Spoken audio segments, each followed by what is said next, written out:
पश्चिम बंगाल की सीएम और तृणमूल कांग्रेस की प्रमुख ममता बनर्जी ने कर्नाटक चुनाव के नतीजों के बाद कांग्रेस के प्रति नरम रुख दर्शाया है। उन्होंने कहा कि मैं कर्नाटक में कांग्रेस का समर्थन कर रही हूं, लेकिन उसे भी बंगाल में हमारे खिलाफ नहीं लड़ना चाहिए। उनके इस रुख से राजनीति पंडित भी हैरान है। आपको बता दें कि इससे पहले ममता एकला चलो की बात करते हुए सीपीएम, कांग्रेस और बीजेपी को एक ही चश्मे से देख रही थी।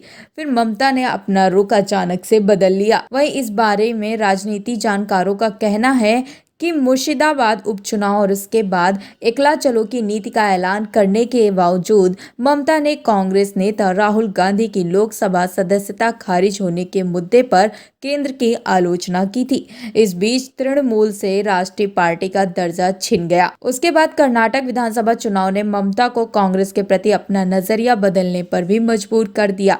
अब कांग्रेस के साथ जाना टीएमसी की मजबूरी है। वहीं तृणमूल नेताओं का कहना है कि ममता हमेशा कांग्रेस से अलग अस्तित्व बनाए रखने का प्रयास कर रही है। बीते लोकसभा चुनाव में कांग्रेस का प्रदर्शन बेहद खराब था। वहीं बंगाल के विधानसभा चुनाव में उसका खाता भी नहीं खुला था।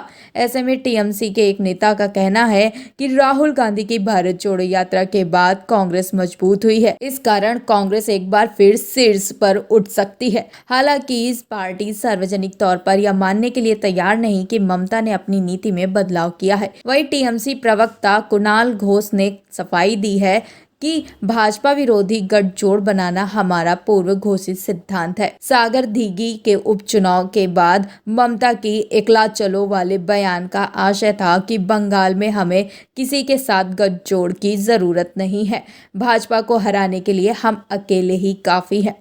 पर राष्ट्रीय स्तर पर भाजपा के खिलाफ गठबंधन बनाना हमारी पुरानी नीति है। वहीं आपको बता दें कि कांग्रेस के प्रति ममता के रुख और तृणमूल की नीति में बदलाव का ऐलान ममता ने अब किया है। पर इस पर मंथन बीते मार्च में मुर्शिदाबाद जिले की सागर धीगी विधानसभा सीट पर उपचुनाव के नतीजे के बाद ही शुरू हो गया था। ममता ने बंगाल चुनाव के बाद विपक्षी एकता की कवायद के तहत दिल्ली में विपक्षी नेताओं और कांग्रेस नेता सोनिया गांधी से कई बार मुलाकात की थी। तब ये कवायद परवान नहीं चढ़ सकी।